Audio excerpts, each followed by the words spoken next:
Students, and welcome back. My name is Swaraj, and today we are going to continue the mains syllabus session of MPSC State Services जो कल हमने किया था. तो आज मैं जनरल स्टडीज 2 के बारे में बताऊंगा, जनरल स्टडीज 3 के बारे में बताऊंगा एंड जनरल स्टडीज 4 के बारे में बताऊंगा, जिसमें तुम्हारा एंटायर मेन सिलेबस फिर यहाँ पे कंप्लीट हो जाएगा. सो बेसिकली जो जनरल स्टडीज 2 है, ये पेपर जो है it is related to Indian constitution and Indian politics. ठीक है, इंडियन पॉलिटिक्स मतलब आपको पॉलिटिकल पॉइंट ऑफ व्यू से नहीं सोचना है, पॉलिटिकल डेवलपमेंट के बारे में सोचना है with respect to India and Maharashtra. So इसमें जो कुछ टॉपिक्स है वो है जैसे कॉन्स्टिट्यूशन ऑफ इंडिया. ठीक है, you have to read constitution of India. Constitution of India में you can read making of constitution, silent features of constitution, fundamental rights, fundamental duties, directive principle state policy, free and compulsory education, what is uniform civil code. ठीक है, national commission for SC and STs, तो ये तुमको देखना पड़ेगा. फिर बाद में इंडिया का पॉलिटिकल सिस्टम तुमको समझना पड़ेगा, जैसे सेंट्रल गवर्नमेंट को समझना पड़ेगा, यूनियन लेजिस्लेचर को समझना पड़ेगा, पार्लियामेंट बोलते हैं उसको, यूनियन लेजिस्लेचर को, जुडिशरी को समझना पड़ेगा, जैसे supreme court, high court, subordinate courts, Lokpal, लोक आयुक्त. ठीक है, PIL क्या होता है, जुडिशियल एक्टिविज्म क्या होता है, जुडिशियल रिव्यू क्या होता है, तो ये सब चीजें तुमको यहाँ पे पढ़नी होगी. फिर बाद में आपको स्टेट गवर्नमेंट और उसके एडमिनिस्ट्रेशन को समझना होगा, जैसे कि गवर्नर के बारे में पढ़ना होगा, चीफ मिनिस्टर के बारे में पढ़ना होगा, काउंसिल ऑफ मिनिस्टर के बारे में पढ़ना होगा. फिर लेजिस्लेटिव असेंबली, लेजिस्लेटिव काउंसिल्स, उनके पावर्स, फंक्शंस, रोल्स, ये सब पढ़ना होगा.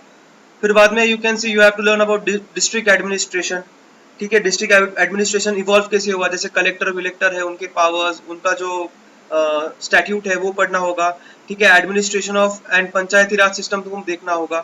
ठीक है, rural and urban local self government देखना होगा, जिसमें ये दो अमेंडमेंट्स बहुत इंपॉर्टेंट है, जैसे कि 73rd एंड 74th अमेंडमेंट. ठीक है, तो रूरल गवर्नमेंट का जो कंपोजिशन है, जिला परिषद, पंचायत समिति, ग्राम पंचायत, इनके बारे में तुमको पढ़ना है. देन अर्बन लोकल गवर्नमेंट के बारे में तुम लोग पढ़ोगे, म्युनिसिपल कॉर्पोरेशन, म्युनिसिपल काउंसिल्स, ठीक है, नगर पंचायत. ठीक है, इन सब चीजों के बारे में तुम पढ़ोगे, उसके अंदर प्रॉब्लम्स क्या क्या है, मेजर अमेंडमेंट्स क्या है, इम्प्लीमेंटेशन इश्यूज क्या है, गवर्नमेंट के कोई स्कीम्स है उनको टैकल करने के लिए, या गवर्नमेंट ने कुछ अमेंडमेंट्स लाए, डेवलपमेंट्स लाए, तो वो तुमको देखना पड़ेगा. फिर बाद में एजुकेशन सिस्टम के ऊपर तुमको देखना पड़ेगा, पॉलिटिकल स्टांस क्या है. ठीक है, क्या क्या स्कीम्स उन्होंने दिए हैं, क्या क्या एम्पावरमेंट किए हैं with respect to women's, Muslims, SC STs. ठीक है, देन तुमको पार्टीज एंड प्रेशर ग्रुप्स के बारे में पढ़ना है. पार्टीज बेसिकली दो टाइप की होती है, नेशनल पार्टी, स्टेट पार्टी, या उसको बोल सकते हैं हम लोग रजिस्टर्ड पार्टी, अनरजिस्टर्ड पार्टी. ठीक है, तो वो होता है, फिर वो तुमको देखना पड़ेगा कि नेशनल पार्टी जैसे BJP और ये. फिर बाद में तुम देख सकते हो स्टेट पार्टी जैसे शिवसेना है. देन तुमको मीडिया के बारे में पढ़ना होगा. ठीक है, मीडिया क्योंकि it is regarded as the fourth pillar of democracy. So media, its impact on policy making, shaping of the public opinion, educating the people, press council of India. ठीक है, उसके बाद देखना तुमको इलेक्टोरल प्रोसेस है, तो main features आपको देखना इलेक्टोरल प्रोसेस, तो यहाँ पे तुमको रूल ऑफ इलेक्शन कमीशन देखना है. ठीक है, फिर बाद में अडल्ट फ्रेंचाइज क्या होता है वो देखना है. देन EVM जो इंट्रोड्यूस किया था वो देखना है. फिर एडमिनिस्ट्रेटिव लॉज देखने हैं तुमको, सेंट्रल एंड स्टेट गवर्नमेंट के प्रिविलेजेस जो भी है वो देखने हैं. ठीक है, प्रिविलेजेस लाइक इन वो कुछ इंफॉर्मेशन रिवील नहीं करते under official secret acts, RTI and its impact on social secret acts. ठीक है, RTI बीच में अभी न्यूज में था PM केयर की वजह से. फिर बाद में कुछ स्पेशल लॉज है, जैसे कि environmental protection law, consumer right to information, IT act. ये भी तुमको एक्ट्स कुछ है तो थॉरो पढ़ने पड़ेंगे, क्योंकि इसमें से क्वेश्चंस आने के चांसेस है. फिर बाद में सोशल वेलफेयर लेजिस्लेशंस तुमको पढ़ने हैं, जैसे एट्रोसिटी एक्ट पढ़ना है 1989 का. देन देखो राइट टू इन्फॉर्मेशन, ये डुप्लीकेसी है, मतलब ऊपर भी पॉइंट है यहाँ पे भी पॉइंट है, तो मतलब एक चीज यहाँ पे याद रखना, बहुत सारे जो अब सब टॉपिक्स देखोगे वो इंटर रिलेटेड है, मतलब कोई ना कोई पेपर में तुमको उसका प्रेजेंस दिखेगा, तो उसको मर्ज करो ताकि तुमको वो एक ही बार पढ़ना पड़ेगा. मतलब मर्ज करने के बाद सिलेबस जो है और छोटा बन जाएगा, क्योंकि रिपीटेड टॉपिक्स बहुत है इस पे. अभी एजुकेशन की बात करूंगा तो हिस्ट्री में भी हमने एजुकेशन के बारे में देखा, अभी पेपर 2 में भी एजुकेशन के बारे में देखा, तो इसलिए एजुकेशन ये 2 बार हो रहा है, मतलब GS1 में भी आ रहा है, GS2 में भी आ रहा है, तो दोनों बार एजुकेशन को अलग से पढ़ने से अच्छा है कि एजुकेशन के ऊपर एक सेपरेट नोट्स बना लो. ठीक है, तो मतलब ये जो सिलेबस है और छोटा बन जाएगा. फिर बाद में देखते हैं GS3 के बारे में. तो GS3 जो है it is related to human resource development and human rights.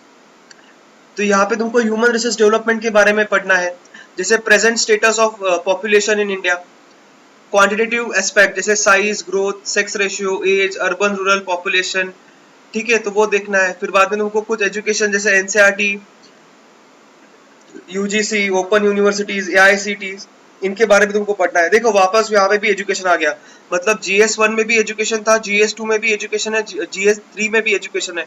तो यहाँ पे भी देखना हैंडीकैप माइनॉरिटीज के लिए क्या क्या किया है, एजुकेशन प्रॉब्लम्स इश्यूज उनके लिए, तो उसके डेवलपमेंटल टूल्स क्या है, स्किल डेवलपमेंट कैसी हो रही है। तो नेशनल नॉलेज कमीशन के बारे में पढ़ना है, national commission for higher education and research, IITs, IIMs, ठीक है। अभी रिसेंट स्टडी आया था जिसमें उन्होंने बोला कि the best institution in India is IIT Madras. तो इस टाइप के कुछ क्वेश्चन यहाँ पे आ सकते हैं, ठीक है। नेशनल कॉलेज नॉलेज कमीशन ये समथिंग अराउंड 2005 में आया था, तो इसके बारे में भी क्वेश्चन आ सकता है। वोकेशनल ट्रेनिंग के ऊपर आ सकता है, हेल्थ के ऊपर आ सकता है कि हेल्थ के क्या क्या इश्यूज है, डिजीज कौन से, कम्युनिकेबल, नॉन कम्युनिकेबल, गवर्नमेंट का उस पर स्टांस क्या है। रूरल डेवलपमेंट देखना, पॉलिटी में भी रूरल डेवलपमेंट है एंड GS3 में भी रूरल डेवलपमेंट है, तो ये ओवरलैपिंग टॉपिक्स हो गए। फिर उसके बाद हम देख सकते हैं कि यहाँ पे वेलफेयर फॉर एज्ड पीपल है,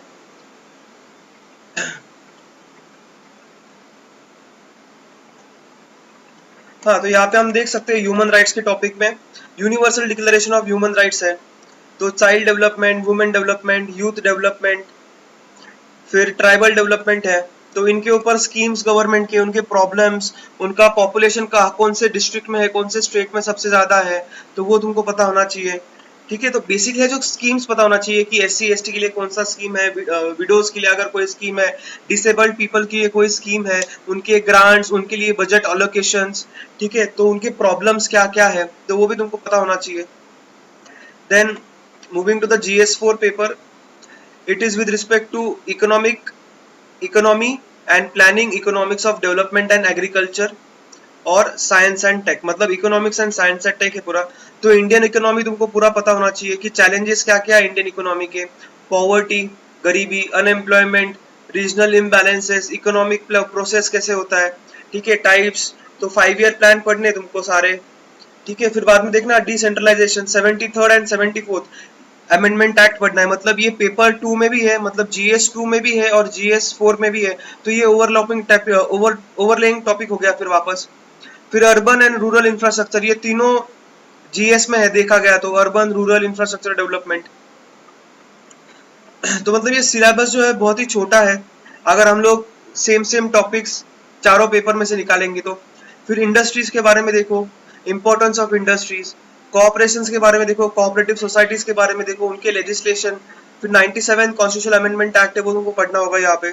इकोनॉमिक रिफॉर्म्स तुमको पढ़ना है with respect to liberalisation, privatisation, globalisation. WTO के बारे में तुमको पढ़ना होगा यहाँ पे। फिर यहाँ पे इंटरनेशनल ऑर्गेनाइजेशंस तुमको पढ़ने हैं, जैसे IMF, world bank, IDA, international development agency, ठीक है। फिर एम्प्लॉयमेंट, इकोनॉमी ऑफ महाराष्ट्र, तुमको ये देखना पड़ेगा। फिर बाद में मैक्रो इकोनॉमी तुमको पढ़ना है, पब्लिक फाइनेंस, पब्लिक इंस्टीट्यूशंस, ठीक है, वो भी तुमको पढ़ना है। पब्लिक डेप्थ पढ़ना पड़ेगा, मतलब गवर्नमेंट का जो डेप्थ है, गवर्नमेंट का जो एक्सपेंडिचर्स है, ठीक है, गवर्नमेंट रेवेन्यू कहाँ से जनरेट करता है, कहाँ पे खर्च करता है, वो पूरा इस टॉपिक में तुम्हारा कवर होगा। फिर बाद में growth, development and international economies आपको देखना है, सस्टेनेबल डेवलपमेंट जैसे HDI हो गया, ह्यूमन डेवलपमेंट इंडेक्स। फिर बाद में जेंडर इक्वालिटी इंडेक्स, फिर जेंडर इनइक्वालिटी इंडेक्स, ठीक है, ये सारे इंडेक्स तुमको इसमें इस टॉपिक में पढ़ने हैं। फिर बाद में रीजनल ऑर्गेनाइजेशन तुमको पढ़ने हैं, जैसे IMF, WTO, regional trade agreement, SAARC, Asian, तो ये सब चीजें यहाँ पे पढ़नी होगी। फिर इंडियन एग्रीकल्चर, फिर agricultural economic point of view से जैसे एग्रीकल्चरल लैंड होल्डिंग्स पढ़ना पड़ेगा, फिर लैंड रिफॉर्म्स पढ़ना पड़ेगा, ठीक है, इरिगेशन के बारे में पढ़ना पड़ेगा, WTO और एग्रीकल्चर के बारे में पढ़ना पड़ेगा, ठीक है। फिर एग्रीकल्चर इंडिया के लिए इंपॉर्टेंट क्यों है, प्रॉब्लम्स ऑफ एग्रीकल्चर, फिर प्रॉब्लम्स क्या क्या है एग्रीकल्चर की, कि लैंड होल्डिंग्स देखना कम है। फिर बाद में आप देख सकते हो क्रेडिट फैसिलिटीज उनके पास अवेलेबल नहीं है। फिर बाद में उनके पास क्या बोल सकते हो, बेसिक फैसिलिटीज लाइक इलेक्ट्रिसिटी का प्रॉब्लम होता है, वाटर सप्लाई का प्रॉब्लम होता है, ठीक है, तो ये भी उनका प्रॉब्लम है।